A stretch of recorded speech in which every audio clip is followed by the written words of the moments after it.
이번에는 과학도서 신간을 소개해드리는 사이언스 북카페 시간입니다. 반디앤 루닌스의 김현선 씨 나와 계십니다. 안녕하세요.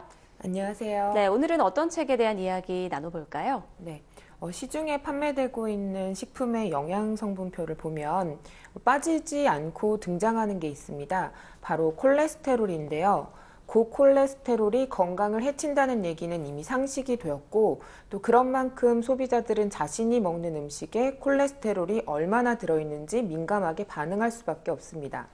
하지만 이와 같은 콜레스테롤에 대한 부정적 생각이 정확한 과학적 근거 없이 의학계와 제약회사의 공모에 의해 전파된 것이라면 어떨까요?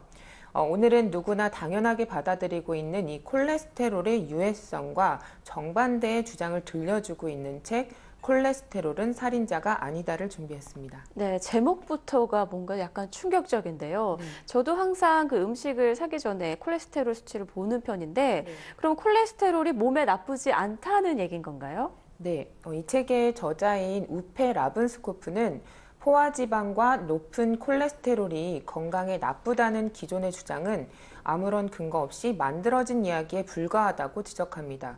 오히려 지금처럼 콜레스테롤을 낮추는 데만 신경 썼다간 최악의 경우 기억력과 근력이 약화되고 다리가 욱신거리거나 성욕이 감퇴되는가 하면 암으로 고생할 수도 있다고 경고하고요. 네, 이 주장이 정말 사실이라면 굉장히 놀라운데요. 쉽게 이렇게 이해하기는 어려운데 어떤 근거가 있는 이야기인가요? 네, 우리가 알고 있는 콜레스테롤이 유해하다는 주장은 동물성 식품에 주로 들어있는 포화지방을 많이 섭취하면 혈중 콜레스테롤 농도가 올라가고 또 콜레스테롤 수치가 너무 높아지면 동맥벽이 울퉁불퉁하고 좁아지면서 응혈이 생길 수 있고 이것이 심근경색이나 심장마비를 일으킨다.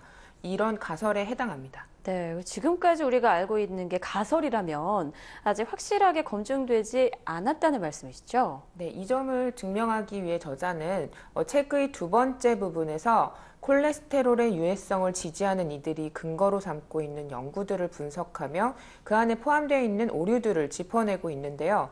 특히 잘못된 식생활이 콜레스테롤 수치를 높이고 이것이 심혈관 질환으로 이어진다는 주장을 처음으로 제기한 미국의 생리학 교수 안셀키즈의 연구를 구체적으로 언급하고 있습니다. 그는 1953년에 출간한 논문에서 6개 국가의 지방 섭취량과 사망률 사이의 관계를 보여주는 도표를 제시하며 심근경색이 음식을 통한 과도한 지방 섭취 때문에 유발된다고 주장했는데요. 이때 자료로 사용된 지방 섭취량은 사람들이 실제로 먹은 지방의 수치가 아니라 음식에 들어있는 지방의 수치로 사실상 지방의 대다수는 사람의 뱃속까지 도달하지 못한다고 합니다. 또한 심근경색으로 죽은 사람들의 숫자는 사망신고서에 바탕한 것으로 실제 사망 원인이 진단서에 기재된 것과 다를 수 있음을 전혀 고려하지 않은 결과고요. 네, 자료로 쓰인 수치가 부정확한 만큼 이 주장의 신뢰성을 좀 의심해 볼 수 있을 것 같은데요. 그런데 포화지방과 콜레스테롤 또 심근경색 사이의 그 관계에 대해서는 조금 더 설명이 필요할 것 같아요. 네. 저자에 따르면 우리가 믿고 있는 콜레스테롤의 유해성 이야기는 그 근거를 제시함에 있어 상반된 결과를 무시하고 또 사소한 결과를 과대 포장하거나 반대되는 결과가 나온 연구들을 일부만 소개해 자기 주장에 유리하게 인용하는가 하면 또 비판적인 연구가들의 연구를 무시해버렸다는 문제점을 지니고 있다고 합니다. 네.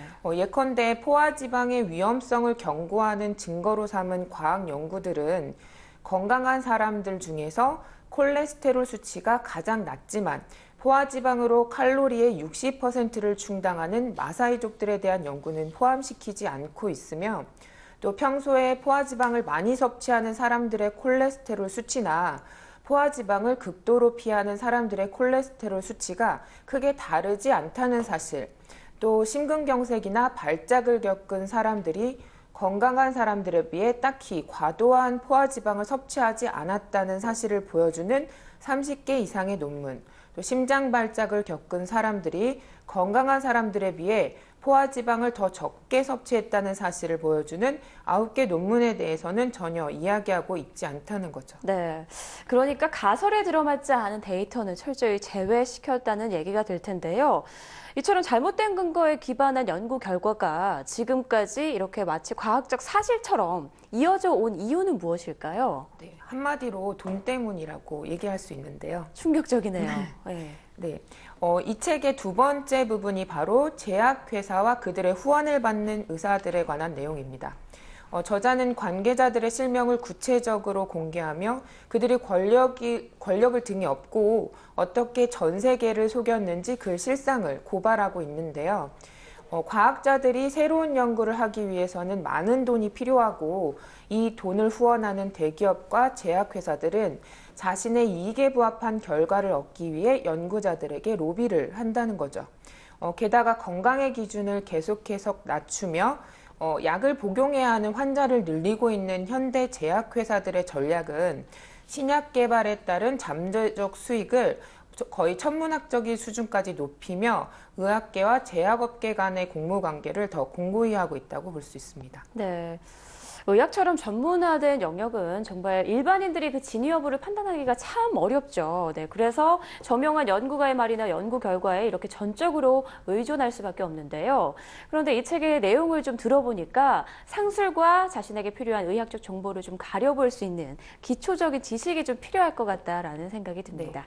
네, 오늘도 말씀 고맙습니다. 고맙습니다.